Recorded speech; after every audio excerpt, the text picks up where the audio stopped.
सियासी उलटफेर के बाद पुष्प कमल दहल प्रचंड एक बार फिर वहां के प्रधानमंत्री बन गए। उनको चीन की सरकार के समर्थक बताए जाने वाले नेपाल के पूर्व प्रधानमंत्री केपी ओली का साथ मिला, जिसके बाद माना जा रहा है कि नेपाल की प्रचंड सरकार के साथ भी भारत के रिश्तों में खटास बनी रहेगी, क्योंकि नेपाल का प्रधानमंत्री रहते हुए केपी ओली चीन की भाषा ही बोलने लगे थे।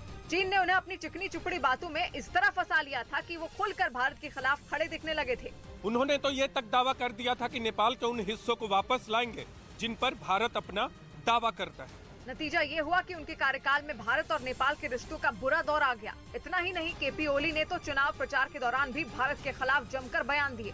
और अब उन्हीं केपी ओली के साथ मिलकर प्रचंड ने सरकार बना ली है, जबकि प्रचंड ने पूर्व प्रधानमंत्री शेर बहादुर देउबा के साथ मिलकर चुनाव लड़ा था और इस गठबंधन को बहुमत मिला था, जिसके बाद ये माना जा रहा था कि शेर बहादुर देउबा ही नेपाल के प्रधानमंत्री बनेंगे, जो भारत के लिए एक अच्छी खबर थी। जबकि चीन के लिए ये किसी बुरे सपने से कम नहीं था, क्योंकि शेर बहादुर देउबा की छवि उन नेताओं की रही जिनके भारत से अच्छे रिश्ते हैं। वो इसी साल भारत के दौरे पर भी आए थे और पीएम मोदी से उनकी मुलाकात हुई थी। लेकिन इससे पहले कि देउबा दोबारा पीएम का पद संभालते, केपी ओली ने प्रचंड के साथ उनकी खींचतान का फायदा उठा लिया। उन्होंने प्रचंड को समर्थन दे दिया और उनकी करीबी मानी जाने वाली नेपाली राष्ट्रपति विद्या देवी भंडारी ने उन्हें नेपाल का नया पीएम बना दिया। माना जा रहा है कि इसके बाद नेपाल में चीन का दखल एक बार फिर बढ़ जाएगा। और इधर एक्टर तुनिशा शर्मा खुदकुशी केस का श्रद्धा मर्डर कनेक्शन सामने आया है। इस मामले में एक्टर शीजान मोहम्मद खान आरोपी हैं, जो 4 दिनों की पुलिस रिमांड पर हैं। और खबर है कि शीजान खान ने पूछताछ में पुलिस को यह बताया कि श्रद्धा और आफ्ताब केस के बाद उसके मन में डर बैठ गया था और इसीलिए उसने समय रहते उम्र और धर्म का हवाला देकर तुनिशा से ब्रेकअप कर लिया था। जिसके बाद पुलिस उसके इस बयान की जांच में जुट गई, क्योंकि खबर है कि पुलिस को शक है कि ये बयान मामले की जांच को गुमराह करने के लिए भी हो सकता है। ये कितनी बात ये सही है ये देखना काफी अहम है, क्योंकि वेरीफाई करने का काम पुलिस का है। इस बीच तुनिशा की मां ने एक बार फिर आरोपी को सजा दिलवाने की मांग की। सजा मिलनी चाहिए, शीजान को नहीं छोड़ना। बताया गया कि पुलिस शीजान खान के मोबाइल फोन में मौजूद व्हाट्सएप चैट और कॉल रिकॉर्डिंग के जरिए शीजान के दावों की जांच कर रही है। इसके साथ ही खबर है कि पुलिस लव जिहाद एंगल से भी इस मामले की जांच में जुटी है। उधर बीजिंग से एक हैरान कर देने वाला वीडियो सामने आया, जिसमें एक कंटेनर के अंदर कई शव रखे दिखाई दिए, जिसको लेकर दावा किया गया कि चीन मौत के आंकड़े को छिपाना चाहता है।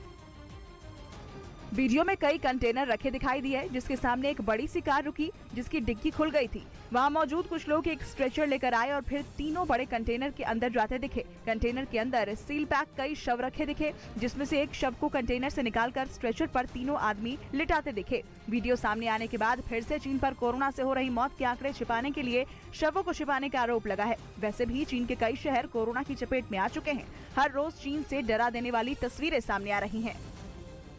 और इधर आरजेडी अध्यक्ष लालू प्रसाद यादव के खिलाफ सीबीआई एक बार फिर रेलवे प्रोजेक्ट घोटाला मामले की जांच कर सकती है। 2018 में शुरुआती जांच के बाद इस केस को बंद कर दिया गया था, लेकिन चर्चा है कि रेलवे प्रोजेक्ट में भ्रष्टाचार के मामले को फिर से खोला जा सकता है। इस केस में उनके बेटे और बिहार के डिप्टी सीएम तेजस्वी यादव, 2 बेटियां रागिनी और चंदा भी आरोपी हैं। लालू प्रसाद यादव का आरोप है कि रेल मंत्री रहते हुए उन्होंने रेलवे की जमीन लीज पर देने और मरम्मत का काम देने के लिए घूस ली। उधर दिल्ली में कांग्रेस नेता राहुल गांधी ने पूर्व प्रधानमंत्री अटल बिहारी वाजपेयी को श्रद्धांजलि दी। हालांकि उनकी जयंती एक दिन पहले थी, लेकिन राहुल गांधी उसके अगले दिन सुबह के वक्त अटल बिहारी वाजपेयी को श्रद्धांजलि देने सदैव अटल स्थल पर पहुंचे। अटल समाधि पर उनका आना कई राजनीतिक मायने उसके हैं। राहुल गांधी ने राजघाट पर महात्मा गांधी को नमन किया। इसके अलावा इंदिरा गांधी, जवाहरलाल नेहरू और लाल बहादुर शास्त्री के समाधि स्थल पर भी गए। उधर कांग्रेस नेता गौरव पांधी के पूर्व प्रधानमंत्री अटल बिहारी वाजपेयी पर किए गए एक ट्वीट ने बीजेपी को बिठाए बड़ा मुद्दा दे दिया है।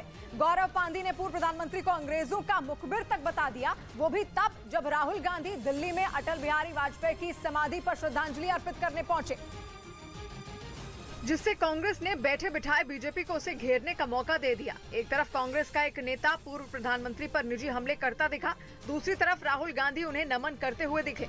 बीजेपी ने आरोप लगा दिया कि कांग्रेस बुरी तरह कंफ्यूज है। स्पष्ट तरीके से अपनी भूमिका रखनी होगी कि हम माफी मांगते हैं और गौरव पांधी के जो विचार है वो कांग्रेस पार्टी के विचार नहीं है। कांग्रेस पर हमले का मौका बीजेपी को तब मिला जब राहुल गांधी देश के कई पूर्व प्रधानमंत्रियों के समाधि स्थलों पर उन्हें श्रद्धांजलि देने पहुंचे। उन्होंने पार्टियों का अंतर मिटाकर अटल बिहारी वाजपेयी को नमन भी किया।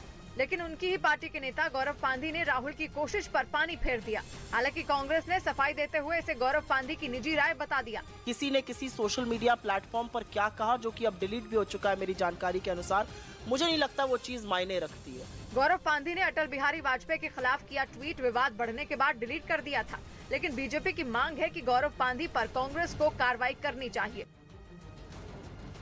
चीन में कोरोना से हाहाकार है, हालात बेकाबू होते जा रहे हैं। इस बीच शंघाई के होटल की तस्वीरें सामने आई है। बड़े बड़े आलीशान होटल में अब क्वारंटीन रूम बनाए जा रहे हैं और इन क्वारंटीन रूम में कोविड पॉजिटिव मरीज शरण ले रहे हैं, क्योंकि चीन की स्वास्थ्य व्यवस्था पूरी तरह चरमरा चुकी है। अस्पतालों में भीड़ है और सरकारी क्वारंटीन सेंटर भी फुल है। मुश्किल हालात में अब लोगों को होटल में बने इन क्वारंटीन रूम का सहारा लेना पड़ रहा है। शंघाई में कोरोना संक्रमण के मामलों में बीते एक हफ्ते में तेजी से बढ़ोतरी हुई है। शंघाई के मेट्रोपोलो हॉस्पिटल की तस्वीरें इस बात की गवाही दे रही हैं कि वायरस की बेकाबू रफ्तार के आगे चीन सरकार पूरी तरह फेल है। कोविड मैनेजमेंट को लेकर बड़े बड़े हवाई दावे करने वाले शी जिनपिंग आज अपने नागरिकों को बुनियादी स्वास्थ्य सुविधा तक नहीं दे पा रहे हैं। हालात इतने बिगड़ चुके हैं कि मजबूरन मोटी रकम खर्च करके कोविड पॉजिटिव मरीज होटल में बने इन क्वारंटीन रूम में भर्ती हो रहे हैं। और इधर उत्तर प्रदेश के रामपुर में पुलिस ने धर्मांतरण के आरोप में पोलूस मसीह नाम के एक पादरी को गिरफ्तार किया है। आरोप है कि वो 100 लोगों का धर्म परिवर्तन करने वाले थे, जिसके लिए बकायदा टेंट लगाया गया, जहां लोगों की भीड़ के बीच पादरी भाषण देते नजर आए। लेकिन जैसे ही धर्मांतरण की खबर कुछ हिंदूवादी संगठनों को मिली, वो वहां पहुंच गए। पादरी है, इसे गिरफ्तार कर लिया। आरोपी पादरी के खिलाफ जबरन धर्म परिवर्तन करवाने से जुड़े कानून के तहत केस दर्ज किया गया।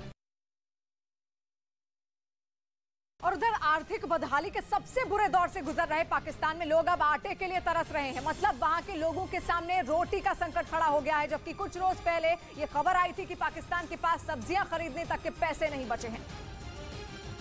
और अब वहां आटे की कीमत आसमान पर पहुंच गई है। हालात इस कदर बिगड़ गए हैं कि वहां आटा खरीदने के लिए लोग एक दूसरे से मारपीट पर भी उतारू हैं।